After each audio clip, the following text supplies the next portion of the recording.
Hello dear student, कैसे हैं बेटा आप लोग। बेटा आज हम लोग स्टार्ट करेंगे इलेक्ट्रिसिटी का चैप्टर। ओके, तो हम लोग इस इलेक्ट्रिसिटी में सबसे पहले इससे कुछ बेसिक चीज़ों को देखेंगे, इससे रिलेटेड टॉपिक्स देखेंगे, इसमें क्या क्या चीज़ें टर्म्स हैं, इससे उन सारी चीज़ों को हम लोग one by one figure out करेंगे। ओके, तो बेटा हम लोग सबसे पहले स्टार्ट करते हैं इलेक्ट्रिसिटी के पहले टॉपिक को। ठीक है,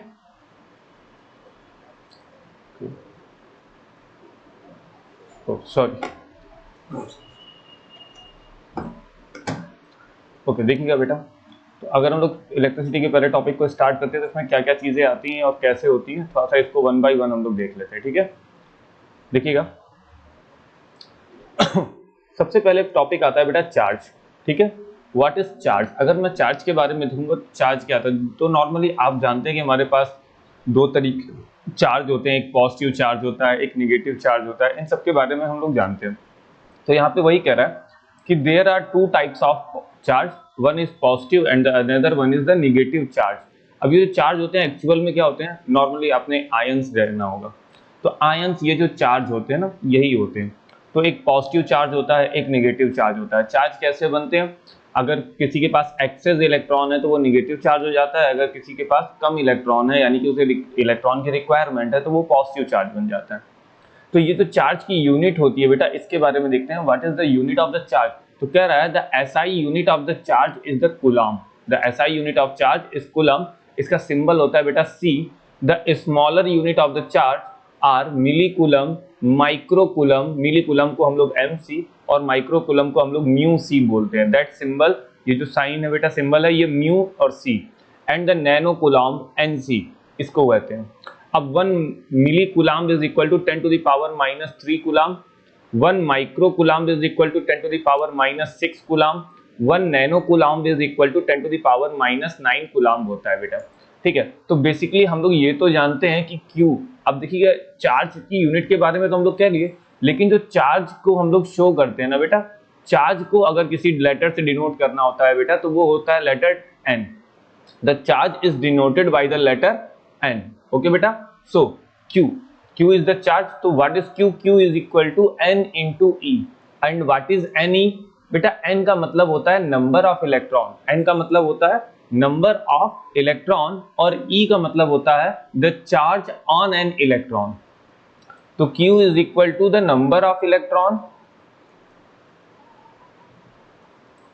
into चार्ज ऑन इलेक्ट्रॉन। तो ये चार्ज इलेक्ट्रॉन पर एक इलेक्ट्रॉन पर कितना चार्ज होता है और वो टोटल नंबर ऑफ कितने इलेक्ट्रॉन है, जब मैं इन दोनों का प्रोडक्ट करेंगे हम लोग तो हमें टोटल चार्ज मिलता है। ठीक है बेटा, तो this is the total charge. तो चार्ज को डिनोट करते हैं बेटा लेटर Q से। ओके, आगे देखते हैं। आगे कह रहा है कॉन्सेप्ट ऑफ करंट। कह रहा है current is defined as the rate of flow of charge. Current is a scalar quantity. ठीक है, अब देखिए करंट को क्या डिफाइन कर रहा है बेटा, the rate of flow of charge, यानी कि चार्ज जो है वो पर्टिकुलर किसी रेट से फ्लो हो रहा है और जिस रेट से वो फ्लो हो रहा है उसी को हम लोग कंसीडर करते हैं एज ए करंट। करंट का जो बेसिक सिंबल होता है बेटा, करंट को हम लोग लेटर I, कैपिटल I या स्मॉल I, दोनों I से हम सिंबल को रिप्रेजेंट करते हैं। तो I is equal to Q by T, the rate of flow of charge. तो अगर आप यहाँ देखेंगे फॉर्मूला आपको यहाँ दिखाई दे रहा है, I is equal to Q by T। अच्छा, Q की वैल्यू मैंने बताई थी कि Q को हम लोग और क्या लिखते हैं बेटा, Q is equal to NE। तो मैं यहाँ पर आपने देखा होगा, यहाँ पर आपको दिख रहा है Q is equal to NE upon T। तो इस तरीके से आप I कैलकुलेट करते हो। So the rate of flow of charge is called current. और करंट को किस तरीके से रिप्रेजेंट करते हैं, लेटर I से। लेटर I से आप करंट को डिनोट करते हो। अगर मैं बात करूंगा यूनिट ऑफ करंट की बेटा, तो यूनिट ऑफ करंट क्या होता है, देखिएगा इसकी जो SI यूनिट होती है बेटा, SI यूनिट को नॉर्मली हम लोग एम्पियर बोलते हैं। ठीक है, या तो अब देखिए एम्पियर बोलते हैं और इसका सिंबल होता है कैपिटल A। अब ये कहां से आया, ये जो सिंबल है या फिर ये नाम है, ये कहां से आया, SI यूनिट को एम्पियर ही क्यों बोला गया। कह रहा है in honour of a French physicist Andre Ampere. ठीक है, एक फ्रेंच फिजिसिस्ट थे आंद्रे एम्पियर, उनके ऑनर में, उनके रिस्पेक्ट में हम लोगों ने क्या किया कि करंट की जो यूनिट है उसे एम्पियर बोला। अब चूंकि अब ध्यान दीजिएगा थोड़ा सा यहाँ पर, अब ये जो एम्पियर यूनिट है बेटा, ये पर्टिकुलर किसी साइंटिस्ट के नेम में है। ठीक है, तो ये किसी साइंटिस्ट का नेम है। तो एम्पियर की यूनिट को जब भी आप लिखेंगे तो या तो आप पूरा स्मॉल लेटर में पूरा नाम लिखेंगे उसका, ठीक है, या उसे कैपिटल लेटर से डिनोट करेंगे, ठीक है। आप कभी कैपिटल लेटर से नाम नहीं लिखेंगे, आप कभी स्मॉल ए से डिनोट नहीं करेंगे, या तो स्मॉल लेटर में पूरा नाम लिखिए या तो कैपिटल लेटर से डिनोट कीजिए। ओके, तो इस तरीके से हम किसी भी साइंटिस्ट के नेम से रिलेटेड जितने भी हमारे पास यूनिट्स होंगी उनको हम इसी तरीके से रिप्रेजेंट करते हैं। और भी क्या होता है, जस्ट लाइक न्यूटन, या तो कैपिटल एन लिखते हैं या तो न्यूटन लिख देते हैं। कूलॉम कैपिटल सी या कूलम लिख देते हैं। ओम ओम का तो हमें सिंबल भी मालूम है। केल्विन, फॉरेनहाइट, तो ये सारे क्या करते हैं हम, या तो इनका कैपिटल लेटर यूज करते हैं या तो इनका पूरा नाम लिखते हैं, ठीक है, क्योंकि ये सारे साइंटिस्ट के नेम है। आगे क्या कह रहा है, अगर मुझे एम्पियर को डिफाइन करना हो तो एम्पियर को डिफाइन कैसे करेंगे, तो देखिएगा उसके लिए हमें कुछ नहीं करना, हमें केवल इस फॉर्मूले को थोड़ा सा ध्यान से देखना है तो हमें समझ में आ जाएगा कि एम्पियर को कैसे डिफाइन करते हैं। अब आपसे नॉर्मली क्वेश्चन कहा जाता है कि डिफाइन 1 एम्पियर ऑफ करंट, तो हम लोग क्या कहते हैं बेटा, we defined 1 ampere as the current which flow when 1 coulomb of charge passes in 1 second, यानी कि 1 सेकेंड में 1 कूलम्ब का चार्ज पास होगा तो वो करंट 1 एम्पियर की होगी, ठीक है। कैसे हो रही है देखिए, मान लीजिए हमारे पास फॉर्मूला है आई, अगर मेरे 1 कूलम्ब का चार्ज है, ठीक है, द चार्ज इज 1 कूलम्ब, ठीक है, तो Q is equal to 1 coulomb है बेटा, तो मैं यहाँ 1C लिख देता हूँ, ठीक है। तो अगर मान लीजिए Q is equal to 1 coulomb है और टाइम क्या बेटा 1 सेकेंड है, तो इसका आंसर कितना आ गया 1, तो ये 1 एम्पियर का करंट हो जाएगा। सो 1 ampere is that current when the 1 coulomb of charge is passes on a conductor by 1 second, then the current is known as 1 ampere. So we defined 1 ampere as the current which flow when 1 coulomb of charge passes in 1 second. जब 1 coulomb का charge 1 second में पास होता है तो वो current 1 ampere की होती है बेटा। अब एम्पियर की भी कुछ बड़ी कुछ छोटी यूनिट्स होती हैं, ऑब्वियस सी बात है, इसकी भी कुछ बड़ी और कुछ छोटी यूनिट्स होती हैं, जस्ट लाइक जैसे चार्ज की होती हैं।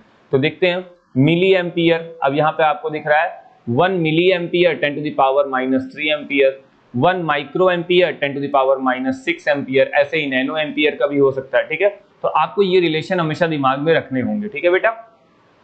ओके, आगे देखते हैं, आगे कह रहा है बेटा concept of potential and the potential difference. देखिएगा ये पोटेंशियल और पोटेंशियल डिफरेंस होता क्या है, ये बहुत ही सिंपल सी चीज होती है। देखिए जब भी कोई चार्ज किसी कंडक्टिंग वायर में फ्लो होता है, एक तरीके से हम उसे इलेक्ट्रिक फील्ड भी बोल देते हैं, ठीक है, एक तरीके से हम लोग क्या बोल देते हैं, इलेक्ट्रिक फील्ड भी।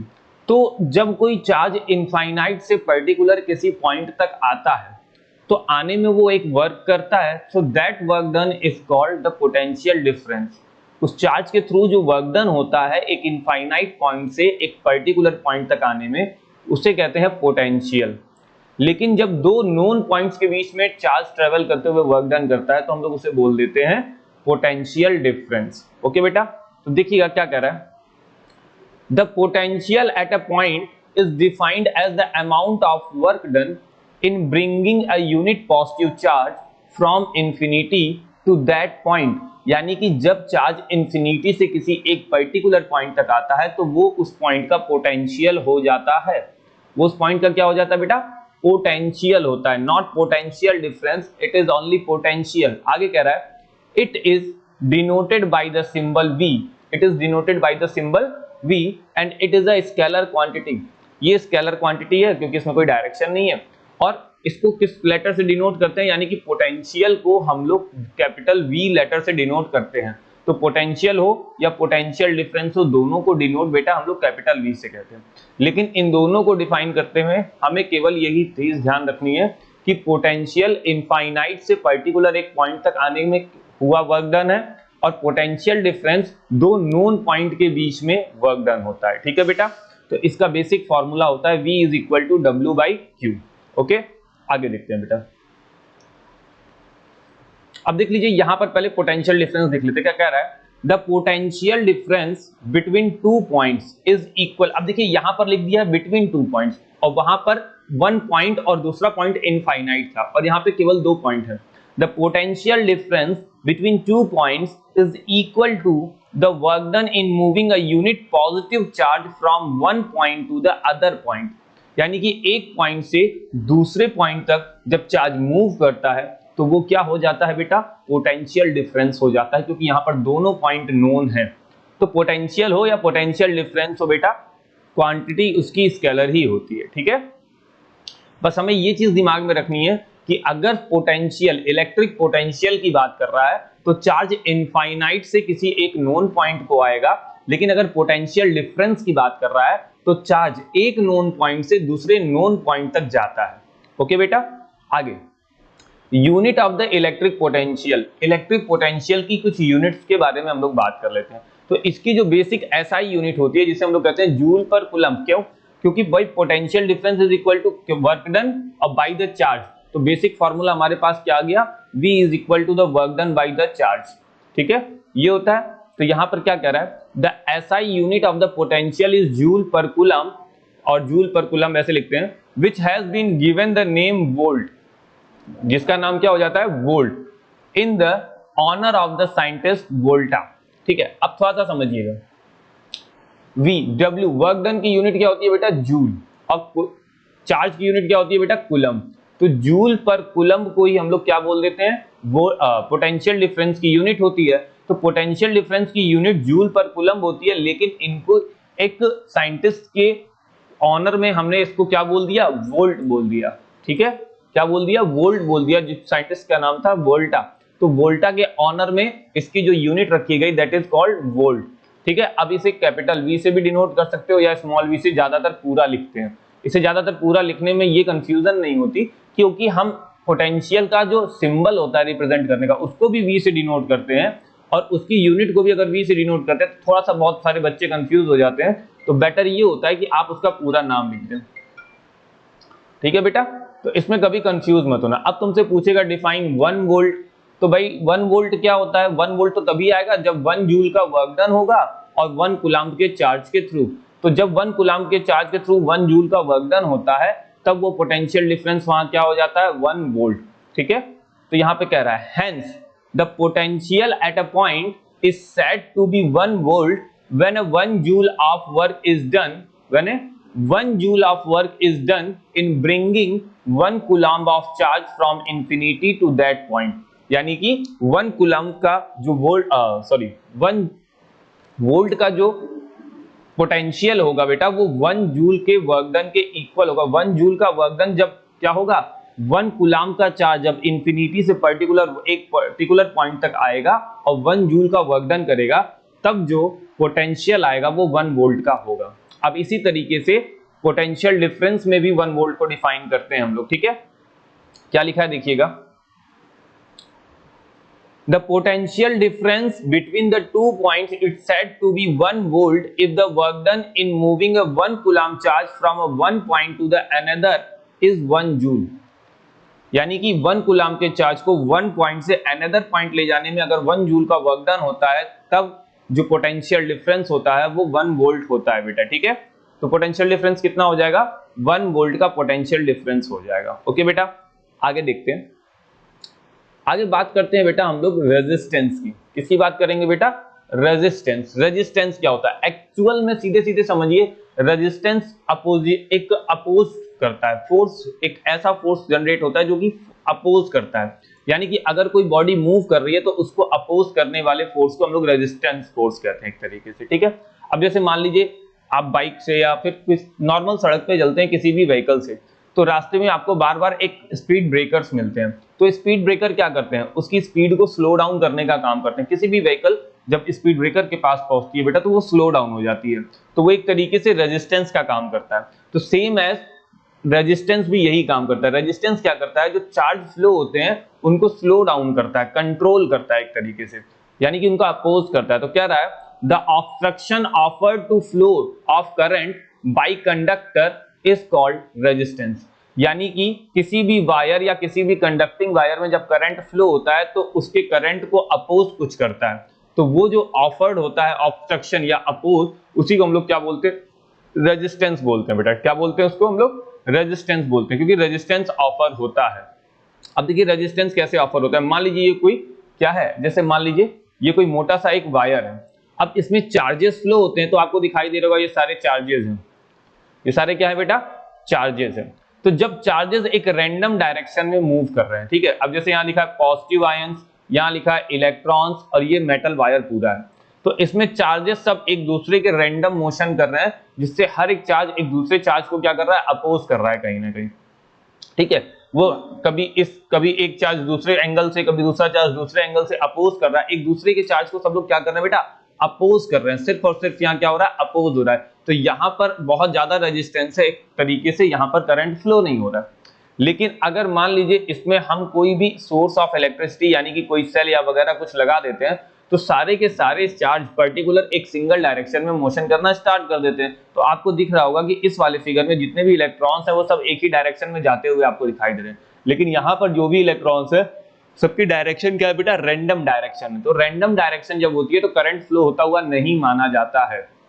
लेकिन जब सभी इलेक्ट्रॉन्स या सभी चार्जेस की डायरेक्शन सेम हो जाती है, एक तरीके से सभी इलेक्ट्रॉन्स की डायरेक्शन सेम डायरेक्शन हो गई, ठीक है, यानी कि सब पर्टिकुलर एक ही डायरेक्शन में जा रहे हैं, तब यहाँ पे करंट फ्लो होता हुआ माना जाता है, क्योंकि यही जो चार्जेस फ्लो होते हैं ना, ये हमें करंट को फील करने देते हैं, ठीक है। आगे देखते हैं। आगे कह रहा है बेटा, देखिएगा, the electrons do not move in bulk, the electrons do not move in bulk with a continuously increasing speed, but there is a drift of electron towards the positive terminal। अब देखिए क्या कह रहा है, इस लाइन को थोड़ा सा केयरफुली समझिएगा। कह रहा है इलेक्ट्रॉन बल्क में और लगातार अपनी स्पीड को बढ़ाते हुए किसी एक डायरेक्शन में मूव नहीं करते हैं, इवन वो क्या करते हैं, ड्रिफ्ट करते हुए पॉजिटिव टर्मिनल तक पहुंचते हैं। यानी कि वो एक तरीके से उसे मूव बोल सकते हैं, लेकिन वो एक्चुअल में मूव नहीं करते हैं, ड्रिफ्टिंग करते हुए, यानी कि घसीटते हुए जाते हैं, ठीक है, ड्रिफ्ट करते हुए, घिसते हुए जाते हैं। तो ये हो जाता है हमारा इलेक्ट्रॉन का फ्लो किसी कंडक्टिंग वायर में। तो इलेक्ट्रॉन किसी भी कंडक्टिंग वायर में ड्रिफ्टिंग करते हुए आगे बढ़ता है। इलेक्ट्रॉन कैसे आगे बढ़ता है बेटा, कंडक्टिंग वायर में ड्रिफ्टिंग करते हुए आगे बढ़ता है, ठीक है बेटा, ये चीज हमेशा ध्यान में आपको रखनी है। ओके, आगे देखते हैं। आगे बात कर रहा है बेटा ओम्स लॉ की। किसकी बात कर रहा है बेटा, ओम्स लॉ। अब ये ओम्स लॉ क्या है इसको समझते हैं। ओम्स बेसिकली एक साइंटिस्ट का नेम था। तो कह रहा है according to the Ohm's law the current flowing in a conductor is directly proportional to the potential difference applied across its end provided the physical condition and the temperature of conductor remain constant। तो basically Ohm's का law था कि according to the Ohm's law जो current flow होता है किसी भी conductor में, वो उसमें प्रेजेंट पोटेंशियल डिफरेंस के डायरेक्टली प्रोपोर्शनल होता है। जैसे यानी कि कोई भी आप मान लीजिए कोई भी इलेक्ट्रिकल इक्विपमेंट है, तो आप उसमें कुछ करंट फ्लो करते हैं, तो उसका एक पोटेंशियल डिफरेंस जो होगा, उसका जितना ज्यादा पोटेंशियल डिफरेंस होगा उतना ज्यादा अमाउंट करंट रिक्वायरमेंट होगा। तो वही कह रहा है the current flowing in a conductor is directly proportional to the potential difference applied across the end of provided physical condition. ठीक है, तो इसका मतलब जो I होता है बेटा यहाँ पर, current is directly proportional to the potential difference, ये होता है। तो अगर I is directly proportional to the potential difference then I upon V is equal to a constant. ये क्या हो जाता है बेटा, एक कांस्टेंट हो जाता है। अब इस कांस्टेंट क्या होता है, अब देखिए करंट फ्लो हो रहा है किसी कंडक्टिंग वायर में, और उस कंडक्टिंग वायर का एक पोटेंशियल डिफरेंस लेंगे बिटवीन द 2 पॉइंट्स, 2 पॉइंट के बीच में इसका एक पोटेंशियल डिफरेंस लेंगे। लेकिन ये डिपेंड किस पे कर रहा है, एक दूसरे पे डिपेंड तो कर रहा है, लेकिन इनके बीच में एक टर्म जो होगा वो कांस्टेंट होगा। वो कांस्टेंट क्या होगा, उस कंडक्टिंग मटेरियल का, यानी कि उस कंडक्टिंग वायर का रेजिस्टेंस क्या हो जाएगा बेटा, रेजिस्टेंस, यानी कि I upon V is equal to R। तो इसको फर्दर आप लिख सकते हैं I is equal to V into R। तो यानी कि कंडक्टिंग वायर में जो करंट की वैल्यू होती है वो पोटेंशियल डिफरेंस और रेजिस्टेंस के प्रोडक्ट के भी इक्वल होती है। अब यहाँ पर कांस्टेंट क्या हो जाता है, कंडक्टिंग वायर के थ्रू ऑफर्ड रेजिस्टेंस, यानी कि रेजिस्टेंस जिसको कैपिटल R से डिनोट करते हैं। ओके बेटा, तो बस थोड़ा सा आपको केयरफुल होना है और आराम से रीड करना है। अब एक चीज और बेटा, आप देखिए रिवीजन मोड में भी खुद को लाने की ट्राई कीजिए, क्योंकि जितना ज्यादा रिवीजन आप रेगुलर रिवीजन करते रहेंगे उतनी ही जल्दी आपको चीजें मेमोराइज होंगी, और आपकी मेमोरी कैपेसिटी भी इंक्रीज होती है। ओके बेटा, आगे देखते हैं। कह रहा है 10, ठीक है, thus the resistance of a conductor is numerically equal to the potential difference across its end when a unit current flow through it। तो जब पर्टिकुलर करंट फ्लो हो रहा है किसी पोटेंशियल डिफरेंस के बीच में, तो वहां जो रेजिस्टेंस ऑफर होता है वो उसका, वहां जो रेजिस्टेंस ऑफर हो रहा है उसी को नॉर्मली हम लोग 1 ओम का रेजिस्टेंस या समथिंग ऐसे कह सकते हैं। तो unit of the resistance is ohm. Ohm के रिस्पेक्ट में यूनिट क्या रखी गई, इसकी ओम रखी गई। अब ओम का बेसिक एक सिंबल होता है, या तो हम लोग ओम बोलते हैं या तो इसका एक सिंबल कुछ इस तरीके से सिंबल होता है ओम का, ये ओम का सिंबल है। ठीक है बेटा, तो क्या कह रहा है, the resistance of a conductor is said to be 1 ohm. तो R is equal to defined as 1 ohm when the 1 ampere of current passes through the potential difference of 1 volt।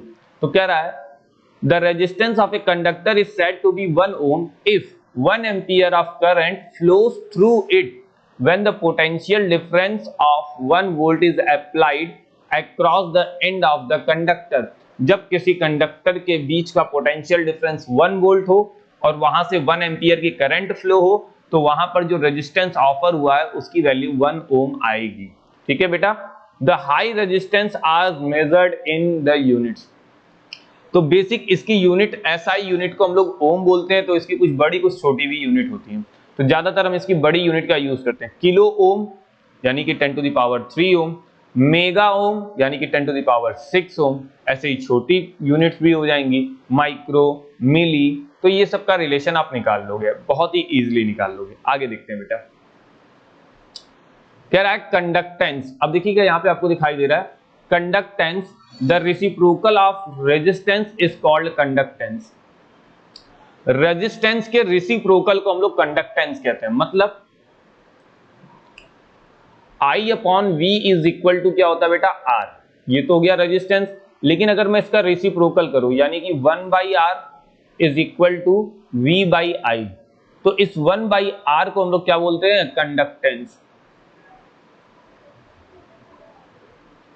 Conductance, और इसका भी रेसिप्रोकल कर देंगे तो ये क्या हो गया बेटा, कंडक्टेंस। ठीक है, अब देखते हैं आईवी ग्राफ। अगर मैं आईवी ग्राफ की बात करता हूं तो यहां पर आपको आई दिखाई दे रहा है और यहां पर वी दिखाई दे रहा है, तो ये दोनों एक दूसरे के डायरेक्टली प्रोपोर्शनल होते हैं। हमने बताया कि I is directly proportional to V, यानी कि current is directly proportional to the potential difference.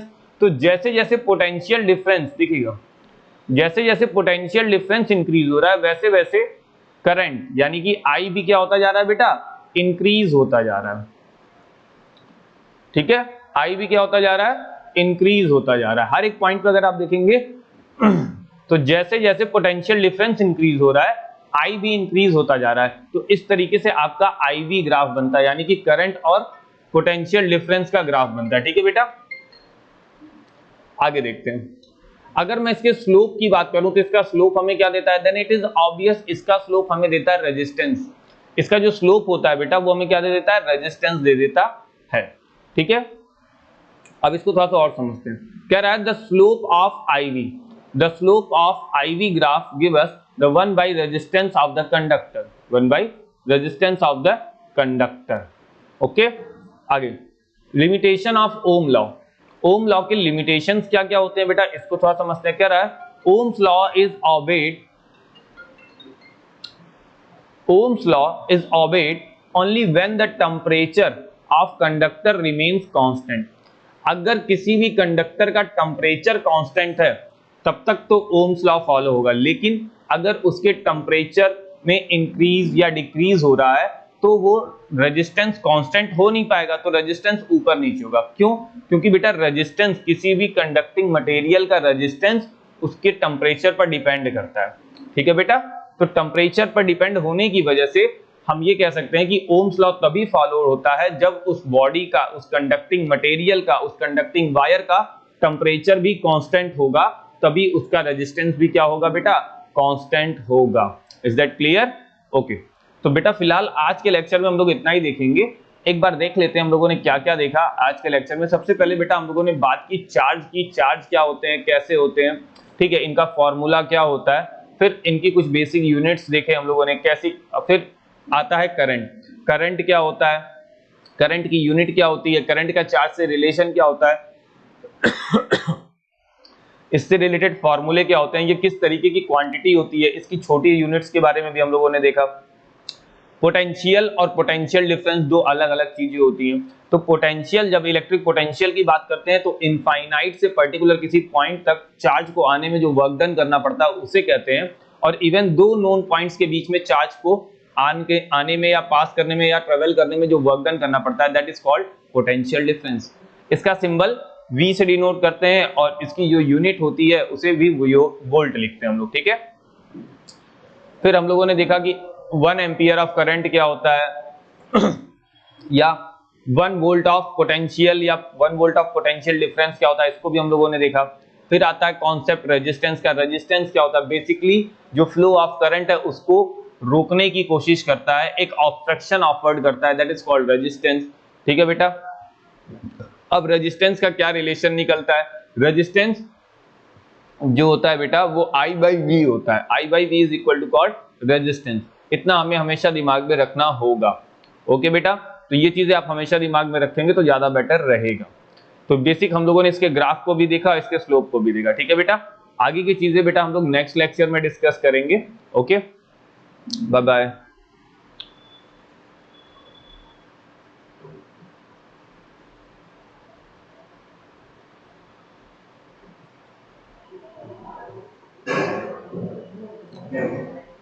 Okay बेटा, ओके ठीक है। तो फिलहाल बेटा आज के लेक्चर में इतना ही, लेकिन आगे देखिएगा इसमें और भी चीजें हैं जिसको हम लोग कैरी कर सकते हैं, जैसे चार्ज। ओके, यहाँ पे एक चीज, ओके, सॉरी, यहाँ पे देखिएगा बेटा इस वीडियो में अभी यहाँ पर इस पोर्शन में मैंने आपको ये बताया कि I is directly proportional to the V, but मैंने आपको यहाँ बता दिया कि I by V is equal to constant, जहाँ पर हम कॉन्स्टेंट की वैल्यू R लेते हैं बेटा। थोड़ा सा यहाँ पे गलत हो गया है, मैं थोड़ा सा इसको करेक्ट कर लेता हूँ, ठीक है। देखिएगा क्या करेक्शन होगा यहाँ पर तो आपको समझ में आ जाएगा। थोड़ा सा इनकरेक्ट हो गया है,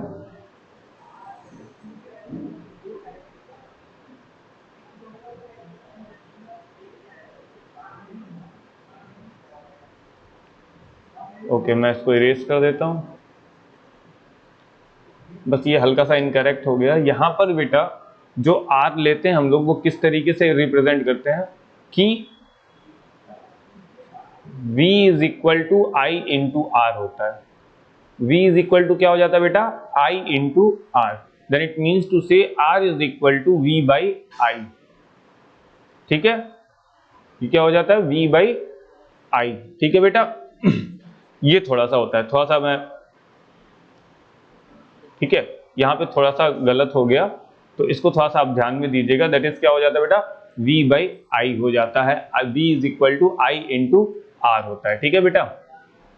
और यहाँ पे थोड़ा सा करेक्ट मुझे करना होगा क्योंकि बाकी इसका ग्राफ भी इसी पे डिपेंड करेगा। So R is equal to, okay, then R is equal to क्या हो जाएगा बेटा, वहां पे हम लोगों ने क्या देखा, जो I into R is equal to V, I into R क्या देखा था बेटा हम लोगों ने, V। ये क्या हो गया, क्यों काम नहीं कर रहा है, okay, I into R is equal to V देखा। Then R is equal to क्या हो जाएगा बेटा, इसको इस साइड ले आएंगे तो हम लोग का क्या हो जाएगा, V बाई I। अब इसका उल्टा यानी कि I बाई V क्या हो जाता है बेटा, कंडक्टेंस हो जाता है। तो यहाँ पर जो फॉर्मूला है बेटा कंडक्टेंस का ये सही लिखा हुआ है, स्लोप। स्लोप यानी कि कंडक्टेंस को दिखा रहा है, यानी कि 1 by the resistance of the conductor दिखा रहा है। तो थोड़ा सा बेटा यहाँ पे मिस्टेक थी तो इसको करेक्ट कर लीजिएगा, ओके। फिलहाल इतना चैप्टर में इतनी ही चीजें हैं, ओके बेटा, बाय बाय।